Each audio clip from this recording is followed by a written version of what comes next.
Hi everyone, this is Ryan Hoyme, aka Massage Nerd, and I got Pete Whitridge, and we're going to be interviewing Whitney Lowe. Welcome, Whitney. Good to be here with you both. Yep. And first question is, why did you apply to present at the Educational Congress in July of 2015? Well, education is really my most chief passion right now. I'm fascinated with some of the things that are happening in our profession. And this is one opportunity to have a large number of educators come together and you really understand the fact that the future of our profession is shaped by the educators. So the more that we can get together, talk with each other, discuss trends, talk about things that are beneficial and happening, that's going to be most helpful for putting together a great future for education in our field. Your keynote speech too was just amazing on technology and the massage industry and stuff, and I still watch that every now and then. Yeah, it's an interesting sort of thing that we find ourselves dealing with, or at least I certainly find dealing with and talking with people about that particular topic, because technology is one of those things that a lot of people in the massage profession seem to be somewhat either uncomfortable with or adverse to getting involved with. And this is one of the things that I really like to emphasize with people is there's some great potential for what we can do with technology and education, but that doesn't mean we're going to lose the heart and the soul of what massage therapy really is about teaching people how to be with one another in a therapeutic environment. So, there's a great deal to be learned in that area. Yes, so true.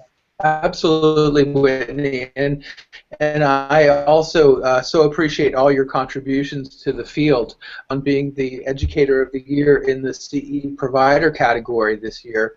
Do you want to talk a little bit about that? And I have another question after as a follow-up. Absolutely, yeah. Well, I've been a CE provider for over 25 years, and this is one of the things that I think for me is also a big passion about education, which is a lot of the CE providers that are out there are individuals who focus a lot on, let's say, a particular technique or a method they've developed or something like that.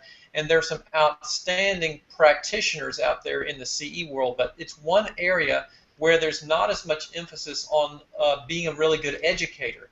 And for me, that's something I really want to bring to the CE world, is an emphasis on not only just having classes out there from good practitioners, but I want to see some great improvement in the quality of learning activities and learning experiences that students are provided with. Because I constantly hear stories from students who are very frustrated with the fact that there are requirements that they get continuing education courses, and they don't feel like they can get their money's worth because they don't feel like they had a good learning experience in the class. So I really want to change that in the future. Yeah, and I so appreciate what you're saying. Part of the recognition of being the CE Provider of the Year is that you will get an award and you'll actually be about massage education. So I'm looking forward to hearing what you might have to say about that as a CE provider. The other thing is that it seems to me that this format of having many groups together has been asked for by a lot of folks, and I'm just wondering your thoughts about the Educational Congress. We're going to have other groups having board meetings. The Society for Oncology Massage is going to have some trainings there. Any thought like this and what the future is again? Well, I always sort of refer back to the fact that when I'm at conferences or events like this, there's just some really valuable and important things that happen with relationships that get built and meeting people. And there's a lot of people that I've communicated with and met online, for example, in discussion forums or Facebook posts or things like that, or have met once or twice over the year in other locations at other conferences. But having the chance to have all these people together and share ideas and trade stories and trade input and share information is just, there's nothing that replaces that opportunity together with a group of people and the discussions and things that happen as we get together and talk with each other. Beautiful. Brian, you want to ask another question? Yeah. What kind of advice do you have for new therapists, new teachers, new volunteers? Well, here's one of the things, and this is something that I'm, of course, very passionate about watching happen with the Alliance, is the fact that we have to really up our game with teacher education. And a lot of young practitioners get into teaching probably the same way I did, which is we were basically thrown into a classroom and told, let's see if you can do it. And that's not a good training process. And so, my advice is to really find somebody who you really respect as a teacher and watch everything they do, ask them questions, learn from them as much as possible about what they're doing, how they're learning to become a good teacher, and spend some time, looking at and studying learning resources about presentation skills or, learning theory, how people take information in and actually do something with it. Because when you put emphasis and effort into those skills, it makes you far, far better in the classroom.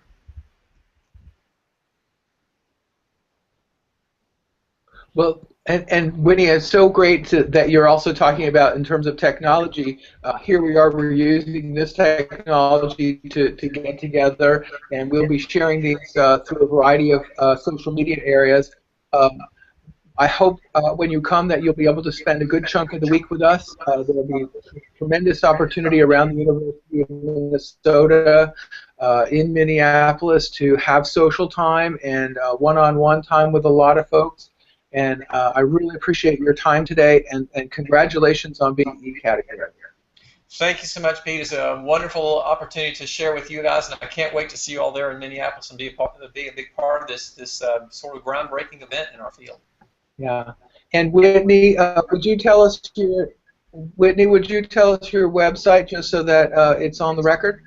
Absolutely. So our website currently is omeri.com, O-M-E-R-I, but I will also mention that we are getting ready to launch a brand new educational venture in just a couple of weeks that's associated with our online learning platform as well. And that's our website for that is going to be academyofclinicalmassage.com. We're going to be having a lot more educational resources aimed at schools and practitioners and educators coming out of that platform as well. Beautiful, beautiful. Great. Well, and you're a wonderful leader in the field, and thank you so much today. Great to be with you both. Thanks very much. Thank you. Thanks.